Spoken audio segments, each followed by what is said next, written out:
For the last 25 years or so, there's been a tremendous mystery in the workplace.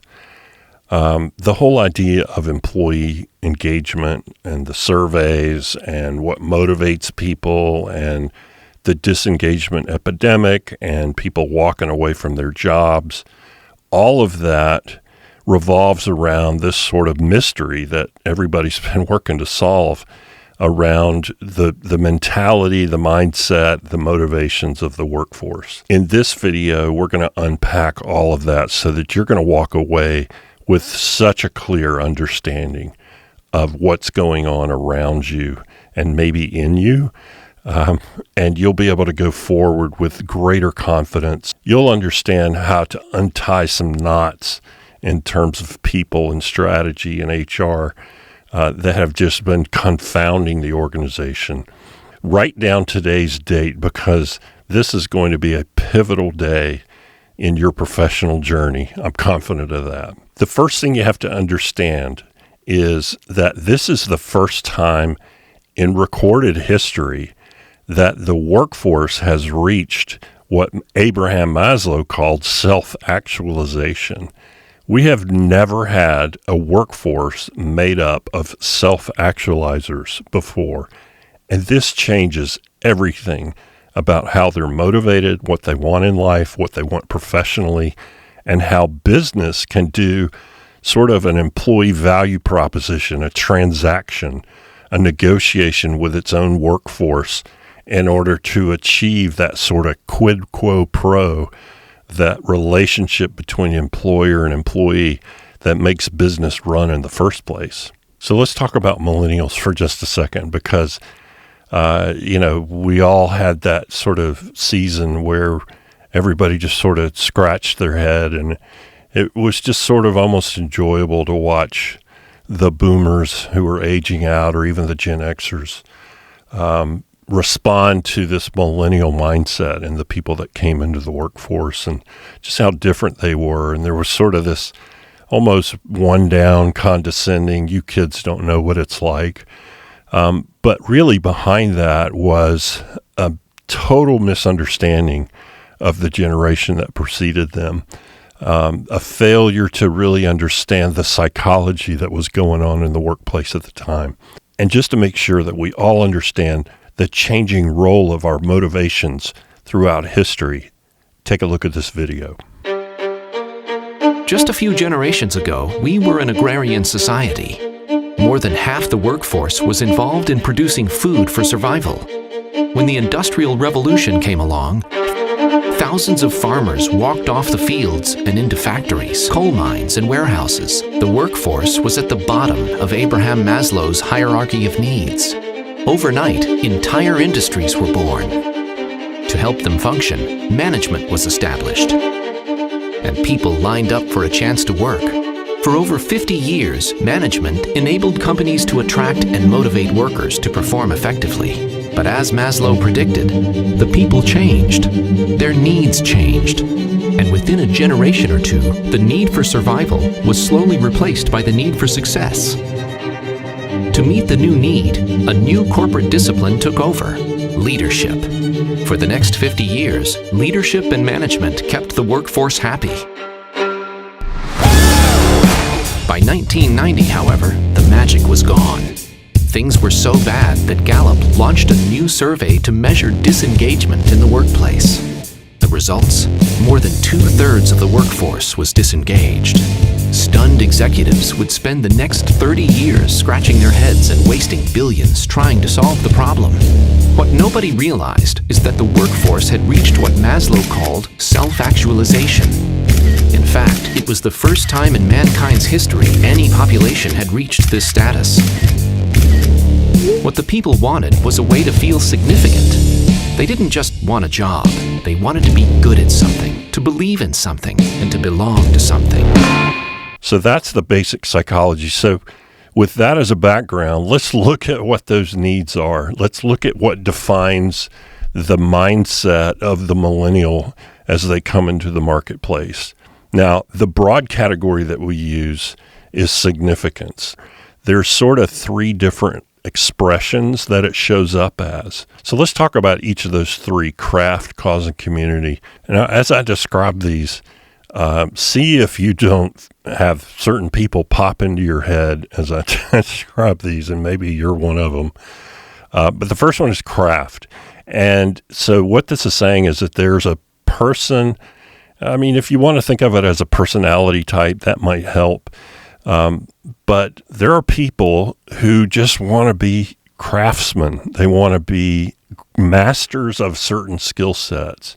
It's part of their identity that they enjoy pursuing the intricacies of a certain skill set, mastering those, becoming known a little bit as someone who has mastered a certain set of skills. And we call this craft. It shows up in things like art. It shows up in music. It shows up in technology a lot. Someone might be an accountant who just likes to see the numbers on the left line up with the numbers on the right. All of those represent this notion of craft, and those are expressions of significance because they give someone a significant sense of identity. The second one is cause, and at first you think, okay, well, that's obvious. Someone's significant because they're serving a great cause. But let's unpack that a little further, because what it actually means is a sense of mattering. And there's a couple of ways this can show up. One is what we call transcendent cause, and that's the notion that there's some either philosophical or even theological value that someone achieves because of what they do. Picture someone who volunteers for the Peace Corps. Maybe somebody goes into ministry, moving beyond the material and the physical and working every day and sort of that what we call the metaphysical realm, where we're achieving humanitarian values through the work that we do. So that would be the transcendent expression of cause. But transcendent cause actually has a close relative, and maybe we call it temporal cause, because someone can get a sense of mattering just for being in the middle of the action. Picture someone who has, I always think of the Genius Bar at Apple when it first came out. The guy who was standing there behind the Genius Bar, I mean, that was kind of a big deal at the time.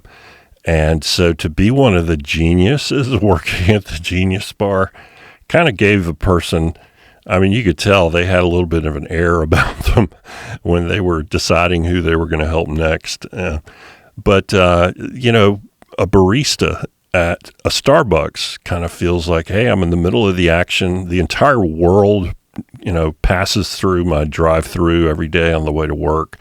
And I'm kind of the one who they're here to see. It still satisfies a desire to matter for those people. And so that's cause, both of those. We have transcendent cause and temporal cause, but both of them are expressions of significance. So as I describe those two so far, do people come to mind for you? Do you see yourself in this yet?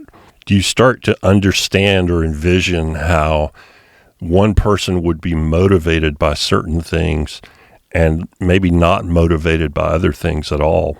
Well, there's a third category, and it's simply called community. When a person is motivated by community, the thing that they want, plain and simple, is a sense of belonging. So you could give them actually any craft, and they'll be fine with that. You could, it doesn't have to matter in the sense that some people think something has to make a global impact or even have local notoriety. That's not what motivates them. It's the sense of being a part of the team and the sense of belonging that they get from that. So there's craft, there's cause, and there's community. And those are all three. They're expressions, in a way, of the significance. That these are how people get their sense of significance from the work that they do. Now, if you're interested in the biochemistry of this, inside the brain, there are three sort of hormones that are associated with each of these. Craft is associated with dopamine. A cause is associated with serotonin, and community is associated with oxytocin. And so you can almost see how the brain supports this, that there are people whose craving for just the pure dopaminergic bolus that they get from excelling at a craft and nailing the job satisfies that. It produces dopamine.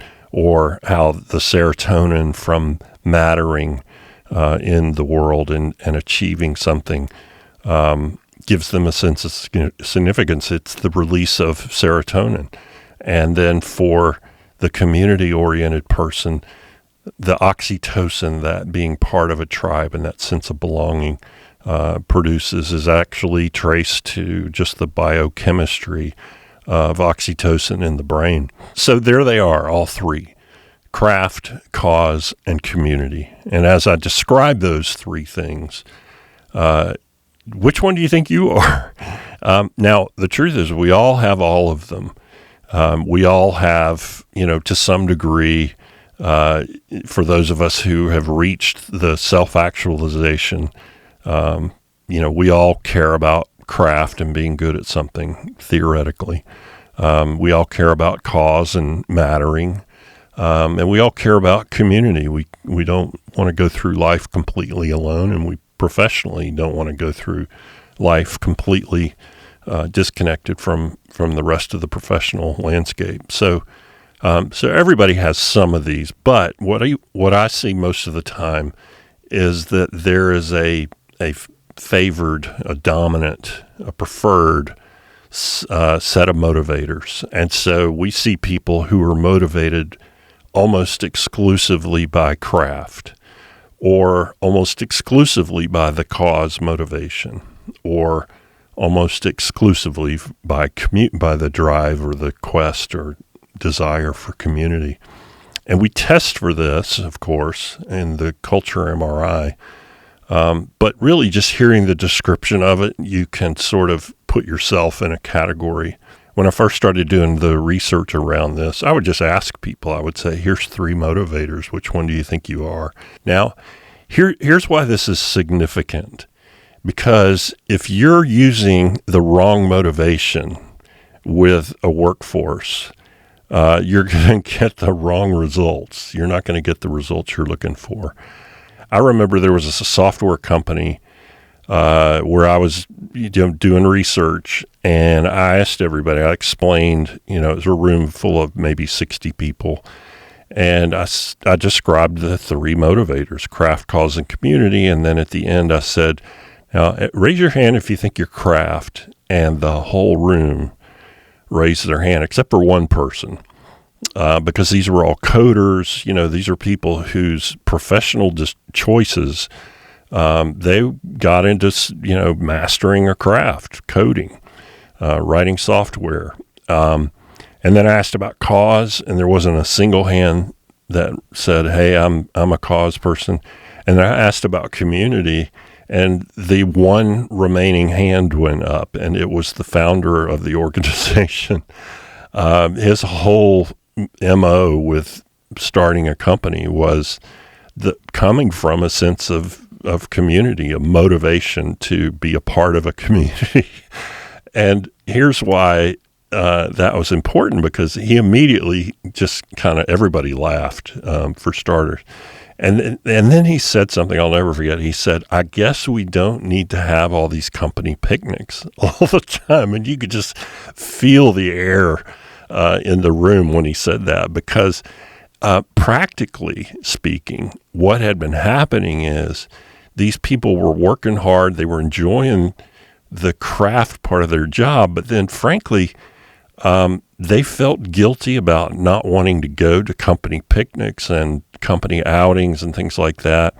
They knew it meant a lot to the owner, but it wasn't doing anything for their employee value proposition. It was kind of a pain. But look at the practical value of that, because when you understand what motivates people, I mean, the owner can immediately say, hey, that's not their thing. And I can see why it's my thing, because it's coming from who I am and what I would want if I were in their shoes. But that's not that's not how you shape an employee value proposition. The way you shape it is by packing it full of the things that the employee wants. That's how you get engagement. That's how you reduce turnover. That's how you have employees that are retained for years and years and years, who build their entire careers. It's like when you understand what motivates people, that's power. But you're able to give people what they want. It's a better relationship between employer and employee. So if you're an HR leader, if you're a leader of a company, you really owe it to yourself to understand what the millennial workforce longs for: craft, cause, and community, because they're all seeking significance through one of those three expressions. Don't forget to grab the download that covers all of these 15 motivators of the workforce, and leave a comment. Let us know if you're craft, cause, or community. Thanks.